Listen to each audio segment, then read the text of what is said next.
Morning. Good morning, folks. Welcome to the Q. What if one day no one just showed up, like two people? You'd be like, oh, cool. Oh, well, What? God's in control, right? What shirt did you decide on? Life's good. Stay true. I don't know. It's a cool dog shirt. Nice. Mm-hmm. Everybody loves a good dog. True. Good morning, guys. Welcome to the Q with your host, Steve Levitt, and His sidekick. my boy, Dane Levitt. Yes, sir. Somebody said yesterday that this is like a morning talk show with Bible study. Got a little milk on your beard. What? Mm-hmm. Sorry. All right. Good morning, Tony and Robbie and Sarah, Cheryl, Kimberly, Sammy, Stephanie, Jennifer, Sandy, Courtney, the crew. You are the Q crew. I'm Steve Levitt. This is my son, Dane Levitt. I have a quiet time every morning. Dane joins in when he can. Headed back to Lubbock when? 2 days. 2 more days. Friday morning. We get Dane for a couple more days. He's headed back to Lubbock. So we'll mourn the loss, but we'll survive. I guess. We're in Exodus chapter 5. We're reading through, having a quiet time, Exodus chapter 5. You guys join in every day, which is great. Give your input, your encouragement, your insight, and together we spend time in the Word, growing and learning every morning. We do this every morning. A couple of notes.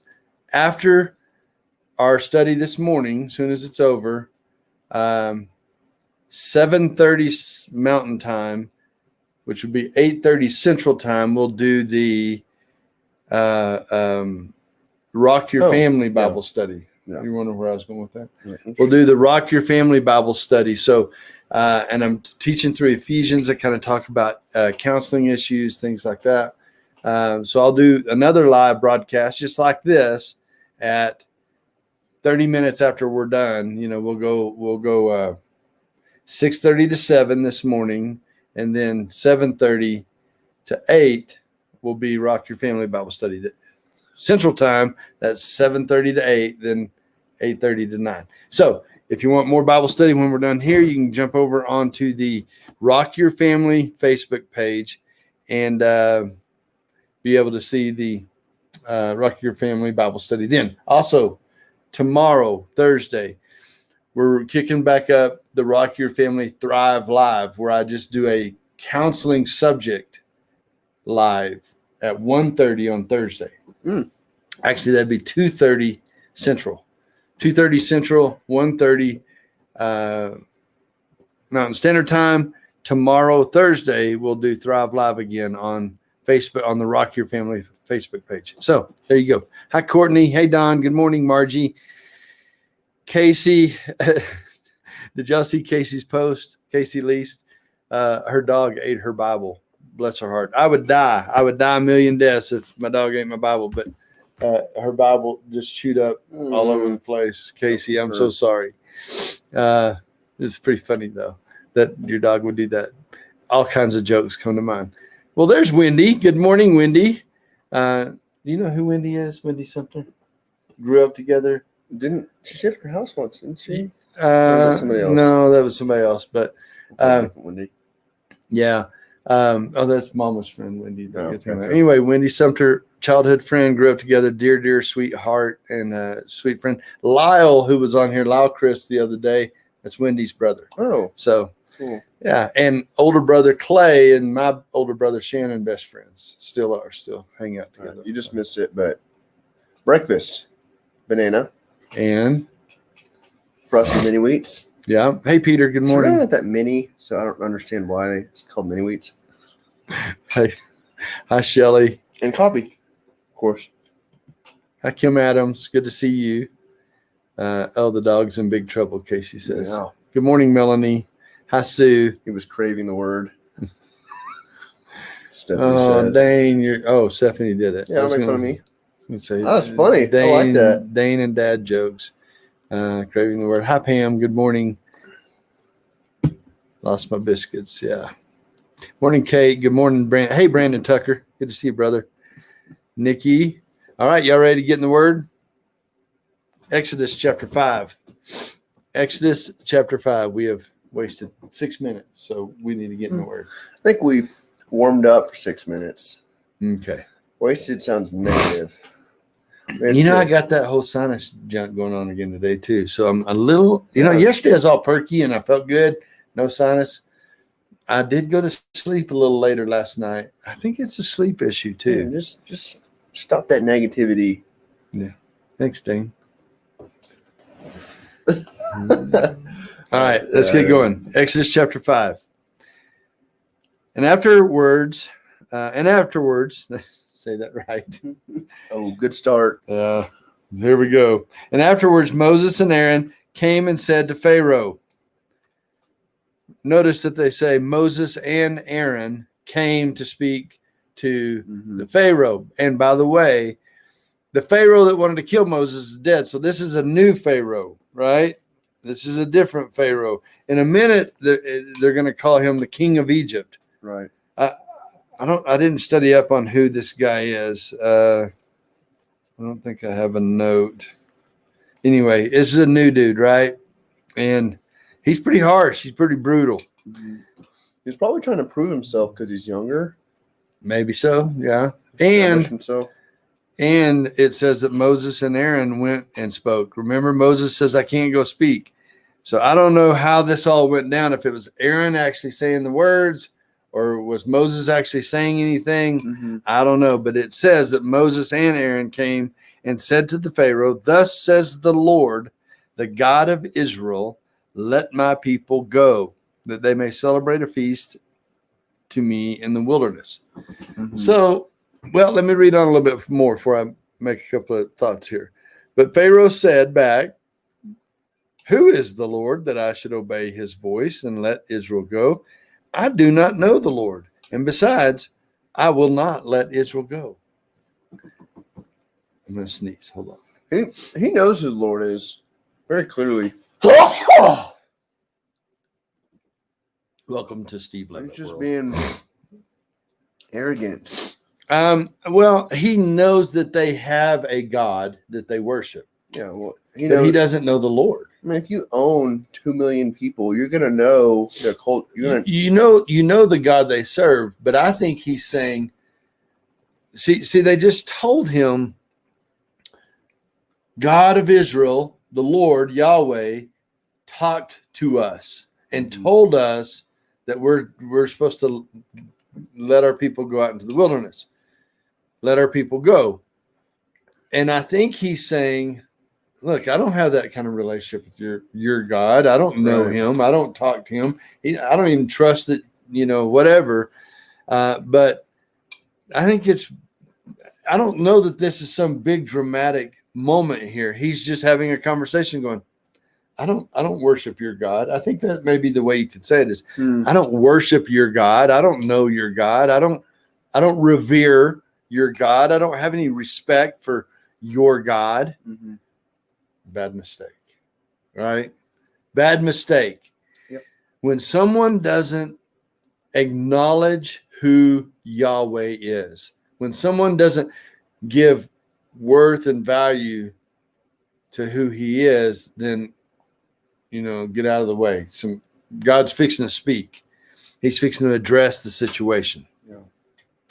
And I also think that God also typically intentionally presents himself. Let me show you who I am is going to be the answer later on down the road. Okay, you say you don't know me. Let me introduce myself. And it's going to get ugly. God's going to show himself to the Pharaoh as we go down the road. That's rough. Verse 2. Pharaoh said, who is this Lord that I should obey his voice and let Israel go? No, I won't. Verse 3. Then he said, the God of the Hebrews has. Then they said, Moses and Aaron said, the God of the Hebrews has met with us. He's met with us. Look, Pharaoh, I'm telling you, he Mhm. talked to us. He's met with us. This is a clear directive, Pharaoh. He said, he's met with us. Please let us go 3 days' journey into the wilderness that we may sacrifice to the Lord our God, lest he fall upon us with pestilence or with the sword. So the next point there is saying, That's a warning. That's what that is. That's, hey, guess what? I'm just letting you know. I'm giving you a little leeway here. We got to be careful about this, and we're warning you. Be careful too. right? Because Just throwing it out there because bad things could happen. Yeah. But it's interesting because Moses, I don't remember God telling Moses and Aaron anything about 3 days journey into the wilderness or pestilence and the sword, right? That wasn't, maybe God did, but it's not written down. Are they lying to the Pharaoh? Like, are they tricking the Pharaoh saying, hey, just let us go for 3 days to sacrifice and we'll be back? Well, Aaron's good with words. I don't know. It almost seems like they're being deceptive or lying, but maybe that is what God told them. And if we don't do this, Pharaoh, God's going to give us pestilence and the sword.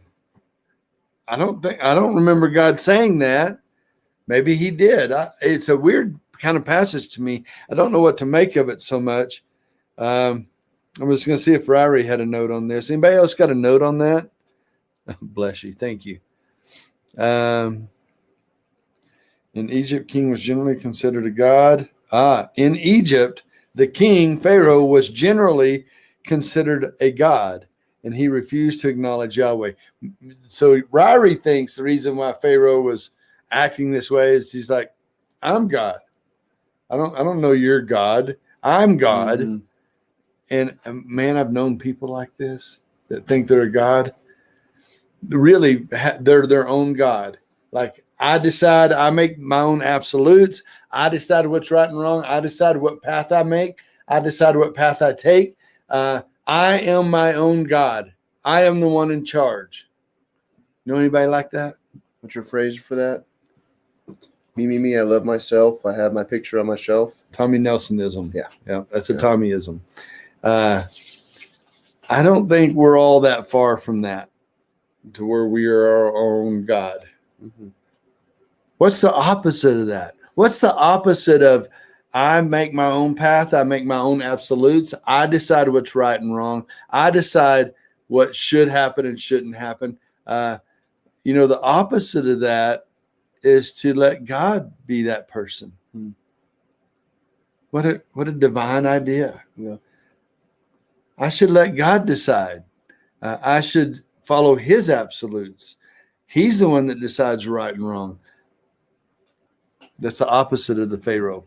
The whole thing is diametrically opposed. Pharaoh being his own God, and the Hebrew people following Yahweh God.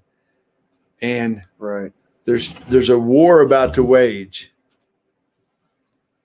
Guess who's going to win, right?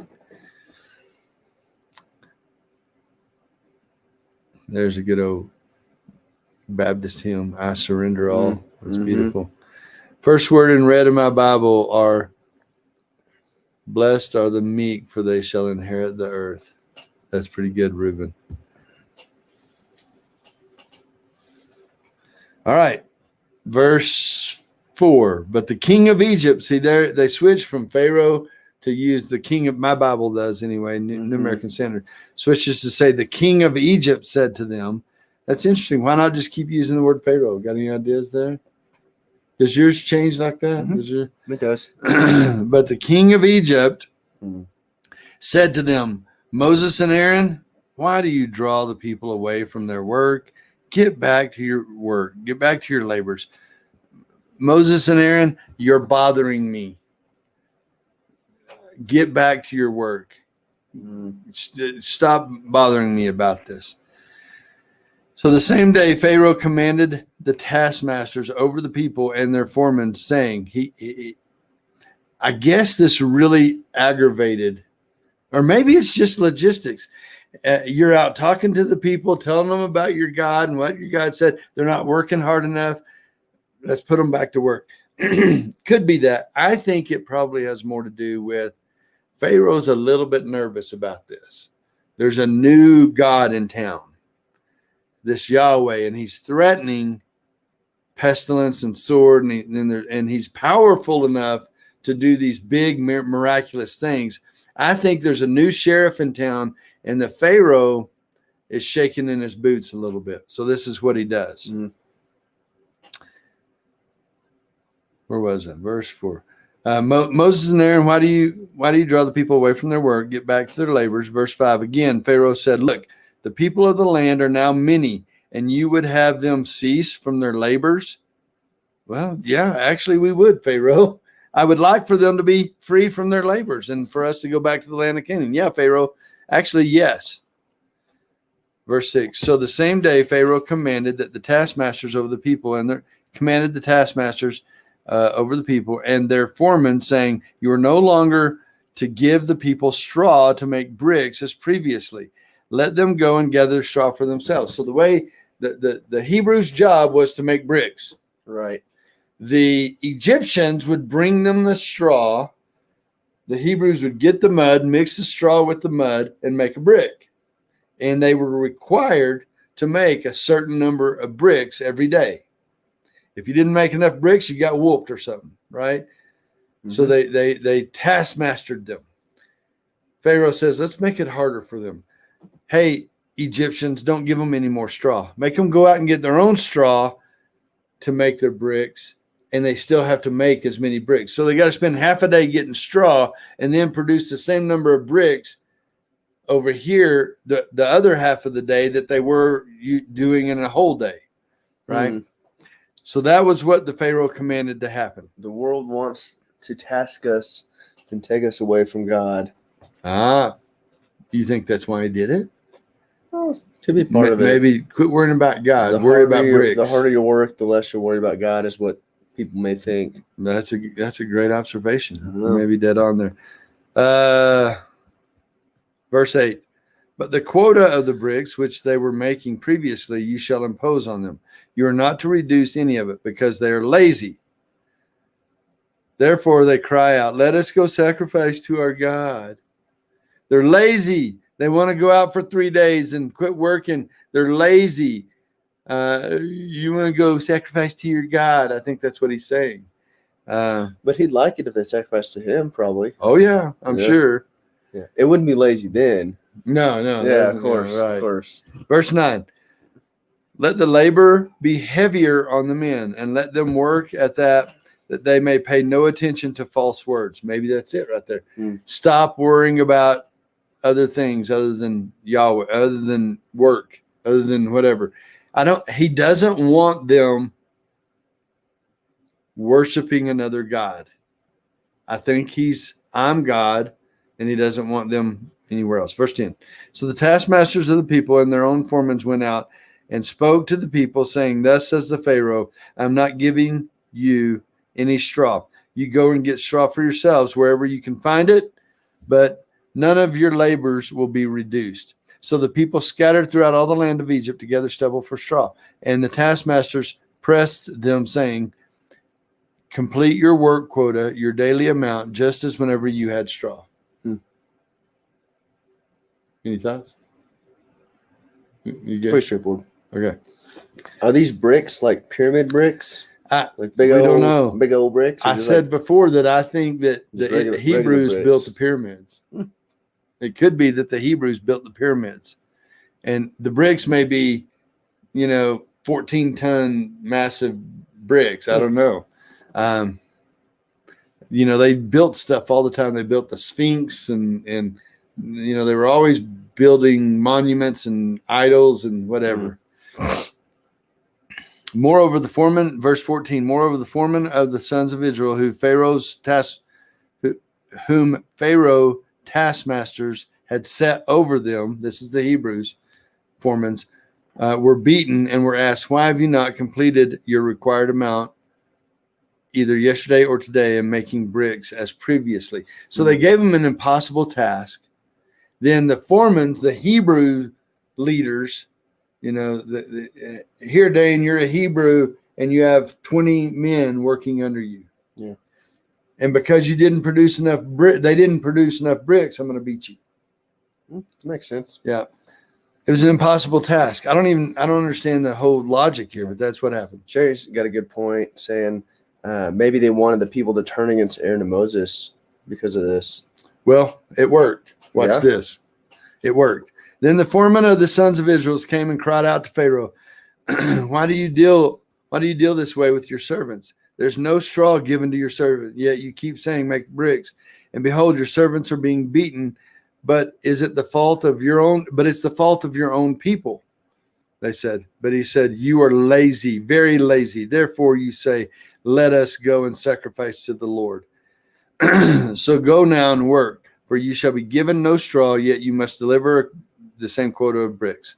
And the foremen of the sons of Israel saw that they were in trouble, because they were told, you must not reduce your daily amount of bricks. Whenever they left the Pharaoh's presence, they met with Moses and Aaron, and they were waiting for them. And they said to them, may the Lord look upon you and judge you, for you have made us odious, stinky. You've made us stinky in the Pharaoh's sight. Odious, huh? Odious. You've made us, Aaron, Moses, you have made us stinky in the Pharaoh's sight. And they put a sword to their, or he wants to kill us. To put a sword to their hand There to kill go. us. There you go. Thank you. So they did turn on them. It worked. Yeah. Pharaoh's, if that's what he wanted, Sarah, that it worked, right? Hmm. Then Moses returned to the Lord. They went and fussed at Moses, so Moses is going to go fuss at God, right? So Moses returned back to meet with God. Hey, God, can we have a meeting about this? Can we talk about this, God? This is what he says. Oh Lord, why have you brought harm to this people? Why did you ever send me? He's like, see, God, it didn't work. Why did you send me? You brought harm. Look what you did, God. Have you ever done that? Have you ever been mad at God or blamed God or accused God of doing it the wrong way? Like, you're messing up, God. That's a pretty big accusation to tell God he must have made a mistake. It's what Moses just did. I think most of us have been there at some point or another. I'm going to confess something a little bit here. I say not confess something. I'm going to share something. I really don't mean this to sound arrogant. I don't know why. I don't know what's up with my brain or how I work or my spirit. But even like whenever Martha was sick and dying of cancer, I just never questioned God. It wasn't because of my bold faith. It wasn't because of my great theology. There's something in me. Most people come to me saying they're mad at God. They question God. They think God has abandoned them. God's doing it wrong. I don't know why. Dane, maybe you have an observation about me about this, but I didn't ever question God. It never occurred to me that God was doing it wrong. I didn't like it. I didn't want it. I wouldn't have done it that way myself, but he's God and that's the way he's doing it. So I guess that's the way we're going to do it. I don't know why. I never questioned God, and I never have. Most people do. I don't think it's because I had bigger faith than other people. I don't know what it was.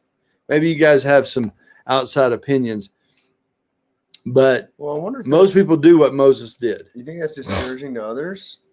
That like It might be. It might be. I don't know. I want to analyze it and figure out why, so I can maybe help others not have to do that. I wished I knew why I didn't question God, so I could encourage you how to not question God. But I don't know how. Maybe somebody has an idea. I think it's just easier and more simple just to believe. It may be that I am such a simpleton, really. Like, I don't complicate things. I don't overthink things. I just, it is what it is. God does what he does. And he's God and he's perfect. So I guess we got to go with it.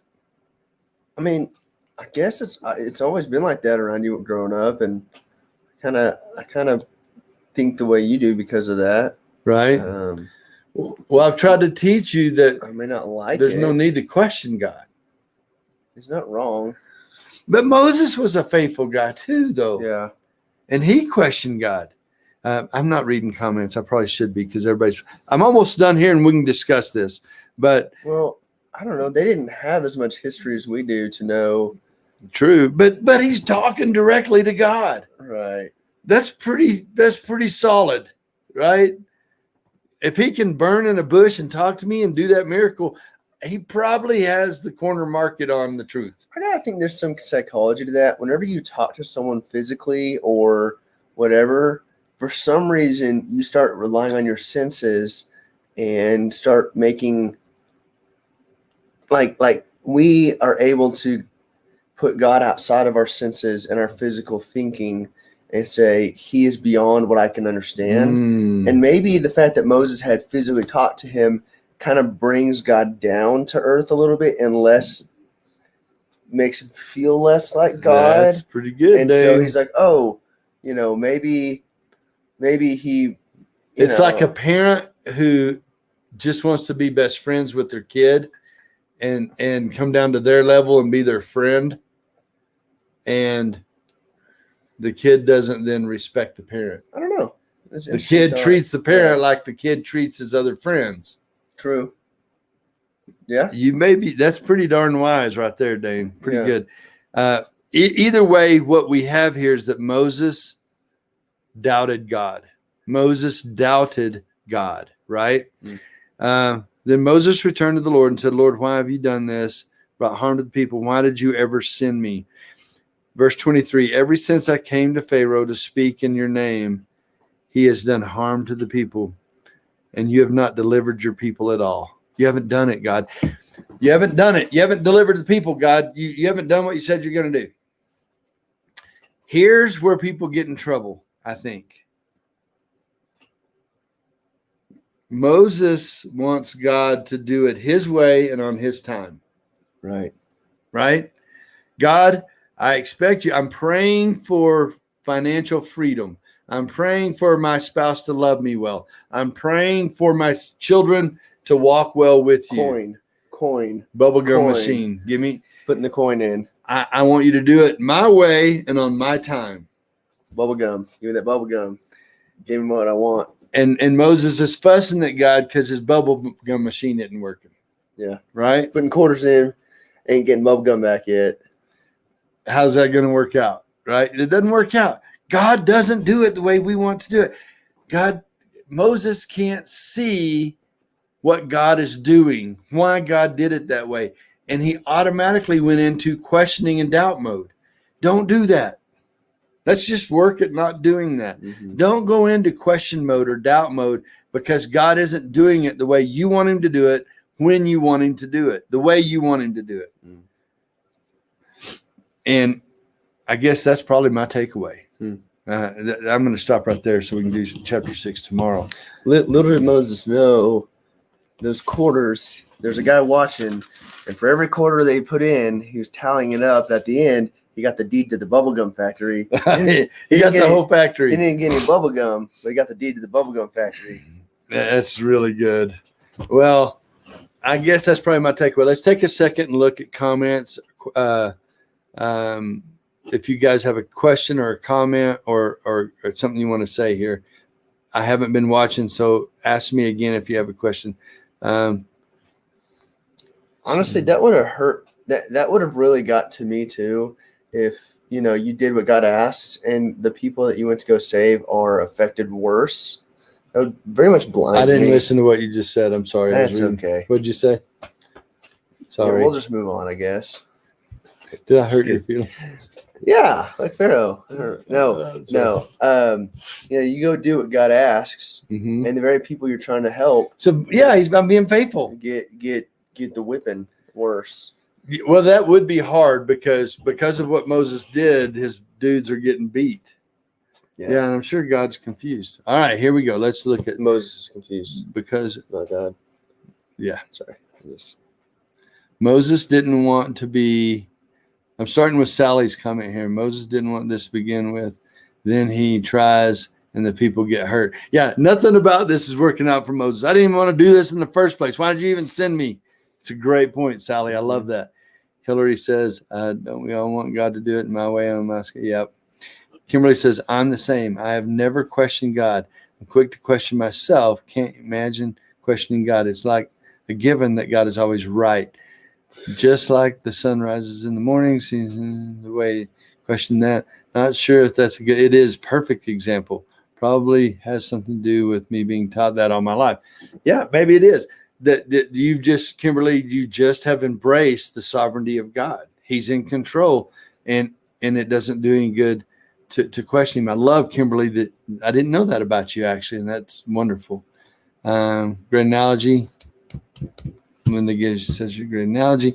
You have to coach yourself to be patient in all things. Wait on God's timing. I also think it has to do with parenting some. The more you can trust the safety of your parents, the more you trust God, I think.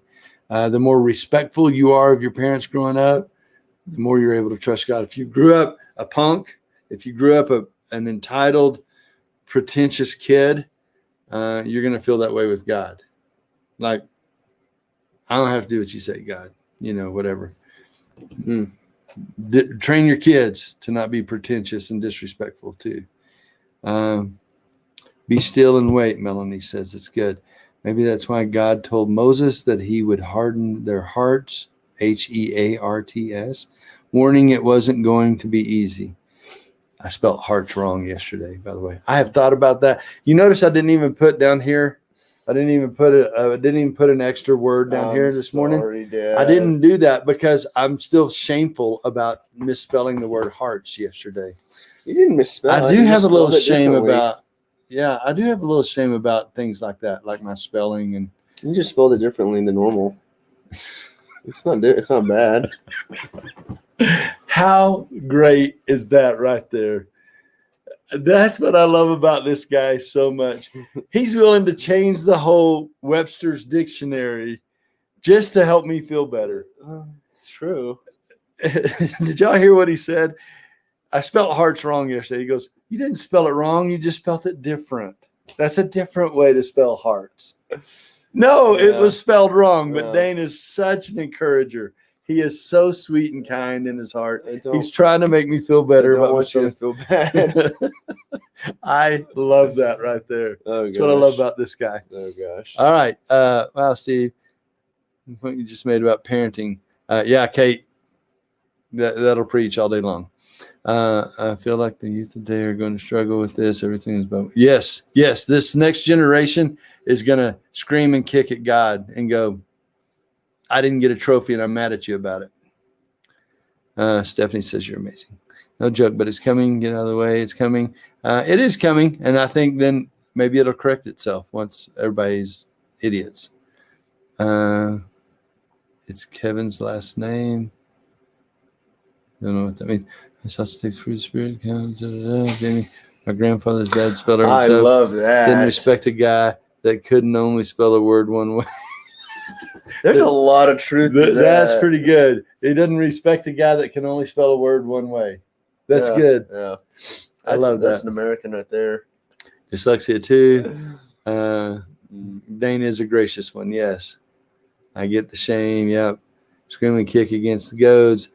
Maybe you didn't question what is it because you knew she didn't belong to you.